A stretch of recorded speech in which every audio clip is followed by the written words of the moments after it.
جی اسلام آباد high court سے یہ مناظر ہم آپ تک براہ راست پہنچا رہے ہیں۔ آج اسلام آباد ہائی کورٹ کی یہاں پر ایک اہم کیس کی سماعت ہوئی ہے۔ پی ٹی آئی کے وکلاء یہاں پر موجود ہیں اور آج کی سماعت کا احوال پہلے ہم آپ کو بتائیں کہ آج اسلام آباد ہائی کورٹ میں جو اسلام آباد کے 3 حلقے ہیں یعنی 46، 47 اور 48، جہاں پہ شعیب شاہین، علی بخاری اور عامر مغل جو ہیں وہ عمران خان کے یعنی پی ٹی آئی کے امیدوار تھے۔ یہ علی بخاری صاحب جو ہیں NA 48 سے، آپ انہیں دیکھ سکتے ہیں یہاں پر کھڑے ہیں اور مختلف ٹی وی چینلز کو اور صحافیوں کو انٹرویوز دے رہے ہیں۔ دوسری طرف شعیب شاہین یہاں پر موجود ہیں، آپ انہیں بھی دیکھ سکتے ہیں۔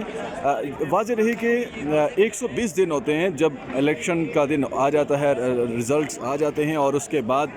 جو کینڈیڈیٹس ہیں وہ اعتراض کرتے ہیں کہ فلاں کینڈیڈیٹ کہتا ہے میرے خلاف دھاندلی ہوئی ہے، فلاں کہتا ہے میرے خلاف دھاندلی ہوئی ہے، میرے ووٹ اتنے ہیں، میرے ووٹ اتنے ہیں، کلیم کرتے ہیں۔ تو 120 دن ہوتے ہیں کہ جب آپ کوئی کلیم کریں کہ میں جیتا ہوں دوسرا ہارا ہوا ہے،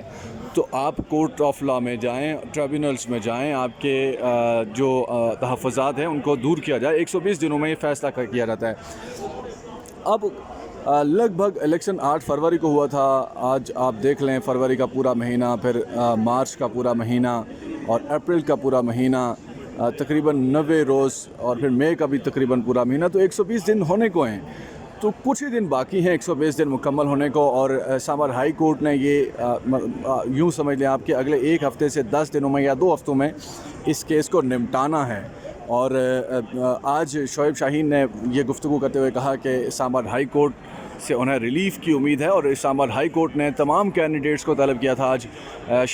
جو طارق فضل چودھری ہیں مسلم لیگ نون کے، اسی طرح مصطفیٰ نواز کھوکھر اور دیگر اسی طرح جو آزاد امیدوار کی حیثیت سے جہاں سے جیتے تھے، راجہ خرم نواز جو پہلے پی ٹی آئی کے تھے، پھر آزاد امیدوار کے طور پر لڑے اور شامل ہو گئے نون لیگ میں، جبکہ ان کے مد مقابل علی بخاری، یہ جو اس وقت آپ کو نظر بھی آ رہے ہیں، یہ کلیم کر رہے ہیں۔ ان کی ایک آپ نے ویڈیو دیکھی ہوگی انٹرنیٹ پر کہ یہ کرسی پہ بیٹھے ہوئے ہیں، سارے فارم 45 ان کے آگے ہیں۔ سب سے پہلے فارم 45 کو جمع کر کے اس کی ویڈیو ثبوت بنانے کا سلسلہ علی بخاری نے شروع کیا تھا، اور یہ آپ کے سامنے علی بخاری ہم آپ کو دکھا بھی رہے ہیں۔ علی بخاری پھر کورٹ میں بھی ہیں اس وقت، اور ان کا کیس چل رہا ہے، بڑا مضبوط کیس ہے ان کا۔ یہ پی ٹی آئی کے وکلاء کو آپ دیکھ سکتے ہیں۔ ابھی تک بظاہر ٹی وی اسکرینوں میں اور سوشل میڈیا پر شاید آپ کو لگ رہا ہو کہ جو اسلام آباد میں جو دھاندلی ہوئی تھی وہ معاملات دب گئے ہیں، یا باقی بھی پنجاب میں یا جہاں کہیں بھی، لیکن پی ٹی آئی کے جو وکلاء ہیں وہ عدالتوں میں اس کی جو پیروی ہے وہ بھرپور طریقے سے کر رہے ہیں، اور یہ آپ کو ہم براہ راست جو مناظر دکھا رہے ہیں اس میں آپ کو یقین بھی ہو سکتا ہے کہ کس طرح سے بڑی تعداد میں وکلاء جو ہیں وہ یہاں پر موجود ہیں، اور اپنے جو ان کے بیانات ہیں وہ نہ صرف کورٹ کے اندر بھی رکھ رہے ہیں بلکہ میڈیا کو بھی اپنی بات جو ہے وہ سمجھانے کی کوشش کر رہے ہیں۔ تو آج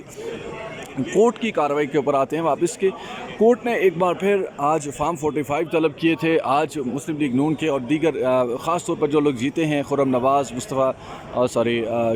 طارق فضل چودھری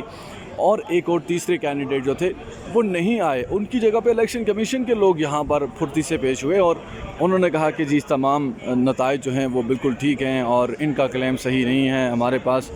جو فارم 47 ہے وہ بالکل ٹھیک ہے۔ یہ اقلیتی رکن وکلاء کے ہیں، سرون بھیل جن کا تعلق سندھ سے ہے، وہ سلام اور سلوٹ کا اپنا اظہار کر رہے تھے۔ پی ٹی آئی وکلاء ہم آپ کو دکھا رہے ہیں کہ کتنی بڑی تعداد میں یہاں پر موجود ہیں اور کورٹ میں تمام تر پروسیڈنگ کا حصہ بن رہے ہیں۔ جیسا کہ میں بتا رہا تھا کہ کورٹ نے فارم 45 طلب کیے تھے، اب اگلی سماعت 28 مئی کی پڑی ہے، اور کورٹ نے کہا ہے کہ تمام ریکارڈ جو ہے وہ اگلی سماعت پہ لایا جائے۔ اگر یہ اسی طرح ریکارڈ فارم 45 کے ساتھ نہیں دیا جاتا اور ٹیمپرنگ اگر دیا جاتا ہے اور اس میں ٹیمپرنگ آ جاتی ہے، تو ہر 2 صورتوں میں پی ٹی آئی کے جو کینڈیڈیٹس ہیں ان کو فائدہ ہوگا۔ اگر فارم 45 نہیں دیے جاتے تو اب تو سیدھا فائدہ ہوگا، اگر دیے جاتے ہیں تو پھر اس میں اس کا یا تو فارنسک ہوگا یا کراس چیک ہوگا، کیونکہ وہاں پر پی ٹی آئی کے علاوہ باقی بھی ٹی ایل پی کے آزاد امیدوار باقی بھی، اور جیسے مصطفیٰ نواز کھوکھر ہیں وہ بھی پی ٹی آئی کے حق میں ان کا ریکارڈ بھی جاتا ہے، ان کے پاس بھی فارم 45 ہیں اور وہ فارم 45 پی ٹی آئی کے کینڈیڈیٹ سے ملتے جلتے ہیں، جبکہ جو جیتا ہوا امیدوار ہے جیسے طارق فضل چودھری کی ہم بات کریں، ان کے فارم 47 جو ہیں وہ بالکل الگ ہیں فارم 45 سے۔ تو یہاں پر عدالت اگر ججز اگر دباؤ کا شکار نہ ہوں، جیسے ملک میں ہم دیکھ رہے ہیں کہ ججز کو ڈرا دھمکا کر ٹیرر پھیلا کر ان سے من مرضی کے فیصلے لینے کی کوششیں ضرور ہو رہی ہیں، لیکن کچھ ججز ایسے ہیں جیسے بابر ستار ہو گئے اور اسی طرح کے کچھ دیگر ججز ہیں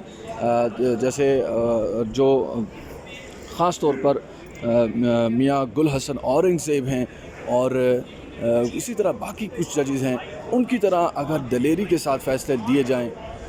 کیے جائیں تو بعید نہیں کہ پاکستان میں اگر رول آف لا قائم ہو، ججز اگر دلیرانہ فیصلے دیں تو ایسے کوئی چیز ہو۔ اسی طرح آج شاعر احمد فرحات کا کیس بھی ہے، وہاں پر جسٹس محسن اختر کیانی ہم دیکھ رہے ہیں کہ وہ ایک ایسے جج ہیں جو کسی کو نہیں بخش رہے، وہ بڑے دبنگ انداز میں للکارتے ہیں ایجنسیوں کو بھی، طاقتور عہدیداران کو، اتھارٹیز کو، اور انہیں وارن کر رہے ہیں بار بار کہ لوگوں کو اٹھانا بند کریں۔ تو ہم دیکھ رہے ہیں کہ ججز کی اور ایجنسیوں کی آپس میں کلیش ضرور چل رہی ہے، لیکن ساتھ ہی ساتھ یہ امتحان بڑا ہے ججز کا